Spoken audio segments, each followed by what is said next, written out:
Alright, hey guys, welcome back to episode 9 of Let's Play Total War Rome 2 as Tylis. Now, for my birthday last month, actually at the time of this video, which should be a little over exactly 1 month, I got a commentary with a commentary on the Gallic War, which I was extremely happy to get. Because I've read the first, 10 pages of the old one, of my old copy, and then my dog went, "No, you should not be allowed to have this anymore." So I'm happy to be reading one of my favorite books, and by that I mean I read 10 pages of it. But anyway, so I'm going to talk about some of that stuff anyway. I'll also give you some insight on the Celts and stuff, and that kind of stuff. So let's end our turn. There we go.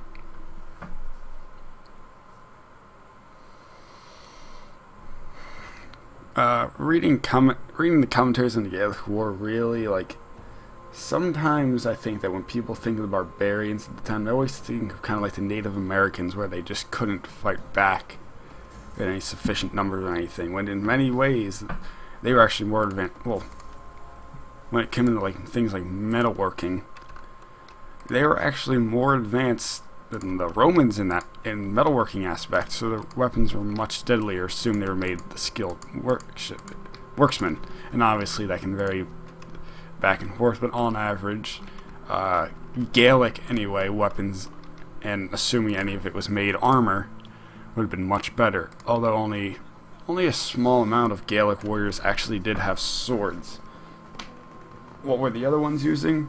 I would assume that wooden weapons, maybe axes or something like that, possibly just tools, like farming equipment, would also be a pretty good guess. That is a specific thing that I don't really know, because when it comes to history, some people who like history like it for the war aspect, and obviously that's part of it. One of the big parts of history is learning about the culture. It's learning about the people. And no matter how much of the military part of history you look at, it all ends up going back to the culture and the people. And that's what the great thing about history that I really do like, which is why I want to go to college and become a history teacher, is because no matter what subject you take, it always comes back to history. Math, you learn about Archimedes, Pythagoras. When you take science, well, you're learning about the history of the people who made them and how it was applied. English, plenty of books are based on historical events, or at least somewhat influenced by them. Because no matter what subjects you do, it always traces back to history. Good old history. In a lot of ways, although we don't think about it, a lot of things that happened back then, other than what happened, other than how it was done, it isn't too different than what we do today. People like the Roman Republic, if you think about it, we still have greedy people wanting to do things their way and take things from the poor to advance their own coffers and ideals. And people seeking glory and fame, empires going up and down, and culture groups fighting for their own independence. That kind of stuff happens even today, even though we might not think about it immediately. Things like that haven't changed. Because the thing is, history never changes. It's the way we interpret it that does, and how much it reflects on our own life is what does change.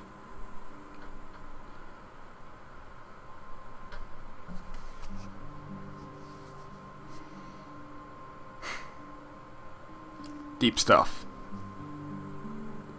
So it is 11 o'clock at night. I'm gonna finish this video up, get it uploaded, do all those tags and stuff like that, and then I'll be done.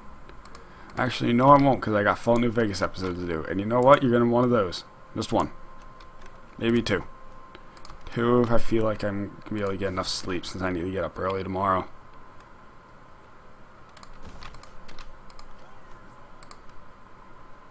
Yeah, get some Thracian warriors in there and get no, because since the increased siege made CHI better, I'm gonna need more melee troops. Carthage looks like it retook a settlement in Africa.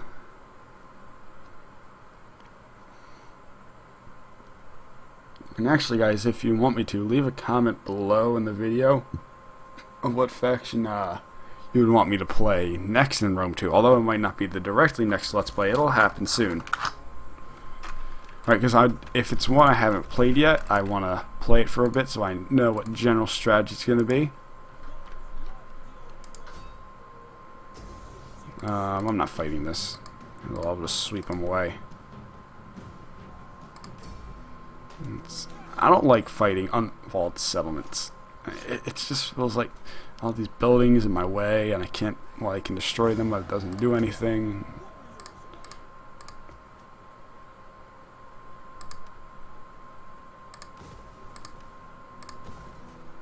Yeah, become a fishing thing, and you might as well, so I can get a ballista or something. A ballister. Oh wait, 59. I thought it's a 99.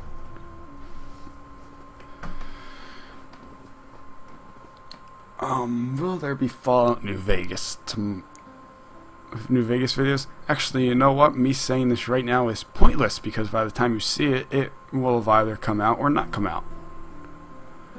I'm kind of recording these backwards. I'm doing U4, which is Wednesdays and Saturdays, and then I talked about Rome 2, which is pointless because they would have come out already, and in Rome 2 I'm talking about Fallout New Vegas. Great. Fantastic.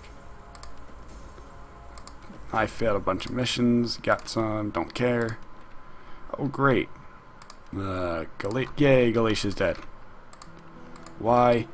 Well, I'm happy that they're dead because that means I can come over here and there's a stupid spy somewhere messing me up. Now I got recruited champion. Yeah, there we go. Somewhere. Why? Well, number one, I need it. This is a problem and I can't leave yet.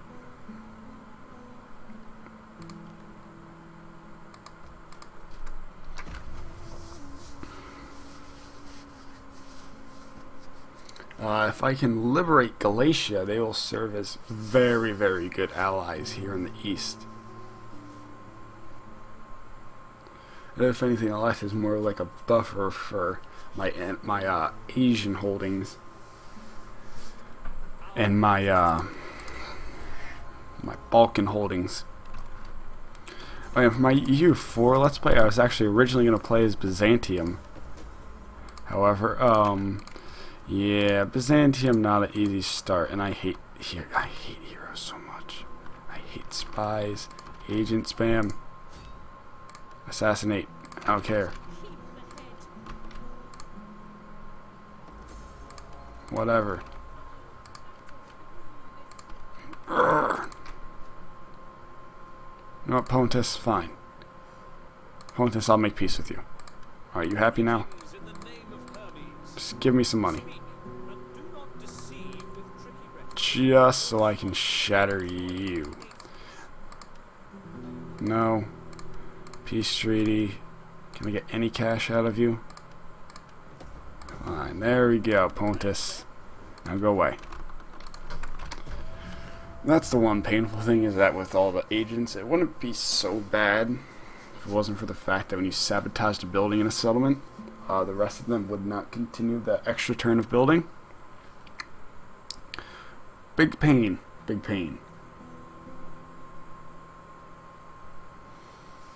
No, I don't really want to make any treaties with anyone out there because I don't want to get involved in that. I'm gonna be like Switzerland.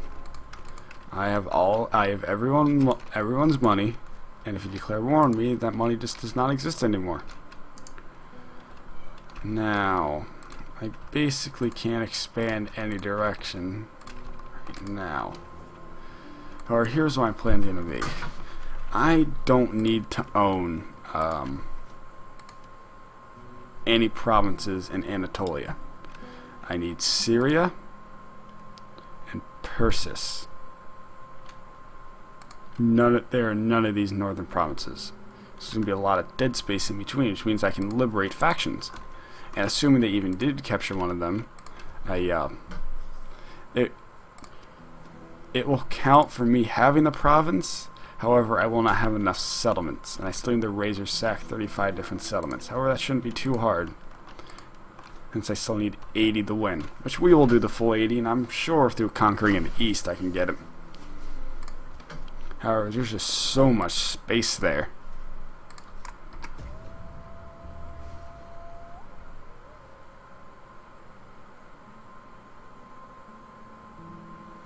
So what other historical stuff can I talk of? While still staying, having the ability to speak English would be a good start, and still staying in my in this time period would also be nice. No trapezoes, because you too will die.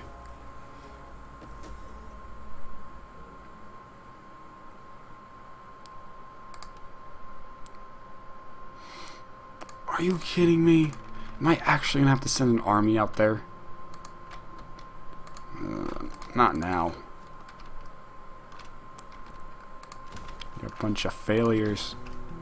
You can't capture one city? I mean, really? To be fair, there is a lot of troops there. At least they're getting negative public order. Oh, they still got 70 though. So what can I talk about before I'm ready to go to bed? Daco-Thracian Confederation. Yay! First time I've ever seen that in a game that I haven't been one of them. What? Can't speak, he says.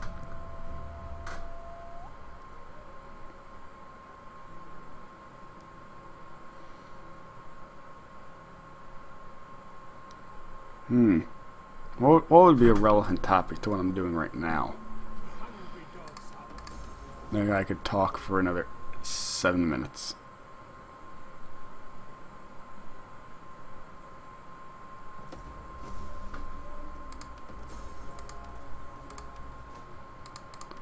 Where was that even being researched?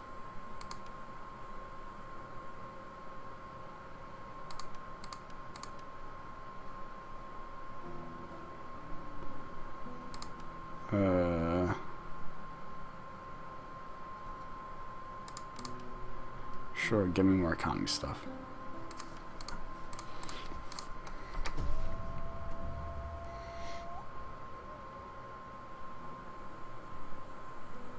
Can't really think of anything. Actually frustrated.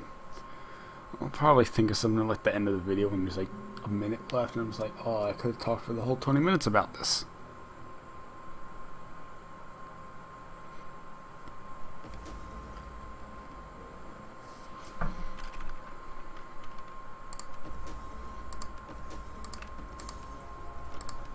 Actually, you know what? What?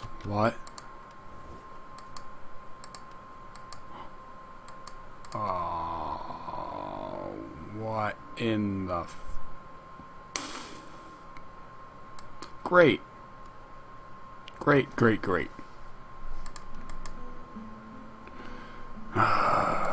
They volunteered to be a... Now I'm mad.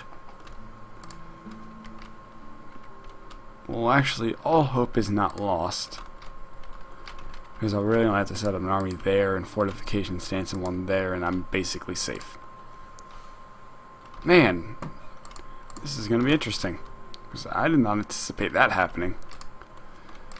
Because I really can't afford... I have to take some of my troops away from down here. I don't really want to do that either. I'll leave...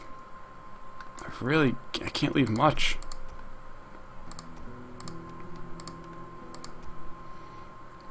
I guess I'll leave one Thracian warrior and one Celtic warrior. I've got to move. This money's got to move north. Alright. Now, most of their forces seem to be stationed up here in Olbia. However, I have to be prepared for an attack from Malva. However, I can't, there's no spot here I can position it where, however, actually, no, there is a chance. What I can do is if I improve Polpudeva, if I move this army that's down here up into Popudeva, this army should be able to hold off any Dacian forces that come through here through Malva. However, what I will do is I'll set up about right here on this peninsula on the against the Danube River. Oh, I need to disband that army. I probably have an extra one lying around I don't need, like this one. And you're wasting my money too with that mercenary. So I can set up a mercenary. So I can set up a fortification like right here, which will protect Odessos. They might go. I would imagine they won't go straight for Odessos. I'm pretty sure I just said that name two different ways in 1 second. I'm not gonna have armored Thracian warriors though. I'll be fine. Do I want Thracian warriors or Gallo-Thracian? They're probably gonna have more Foxmen and spears than anything. If they're gonna have foxes, I might as well beat them with their own game. Actually, having range units also gonna be pretty important because fox units, well, for the Getaean. Alright, thought I was gonna sneeze. I didn't know. They actually just have bare chests, so not much armor. Actually, I believe it might be like 2. That's not good. I'm just gonna assume they're just going by. I'm gonna hope.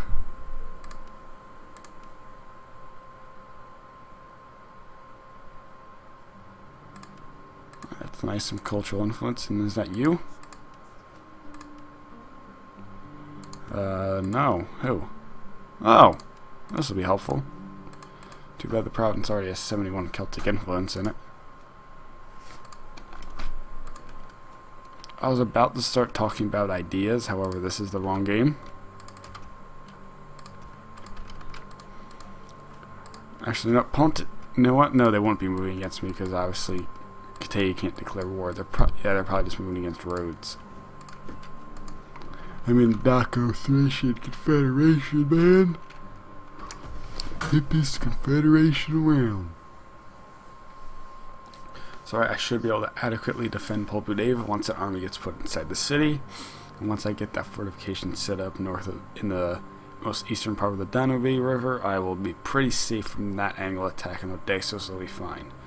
However, if they go for Navissos, I'm not sure if I'll be able to stop them then.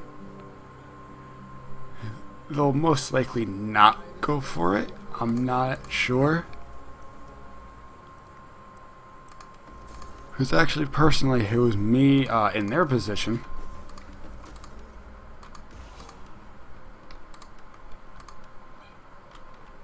It was me in their position. Now I had a choice between this settlement and this one, or this one.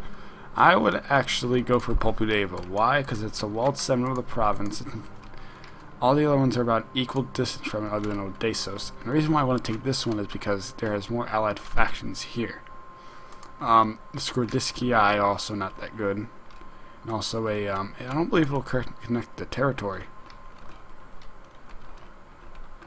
I don't know. I believe the cutoff is right here for Navissos' and Popudeva's influence. Actually, no, I think this is all. Yeah, this is all Odessos. For Odessos and Navissos' border, so they wouldn't be able to. So ferrying troops in through here would be a bit more dangerous. So taking Popudeva or Odessos would be more valuable.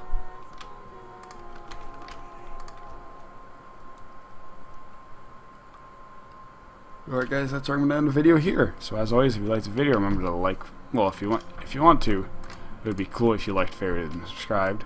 No, you can like and favorite if you want to. If you subscribe, that'll be cool.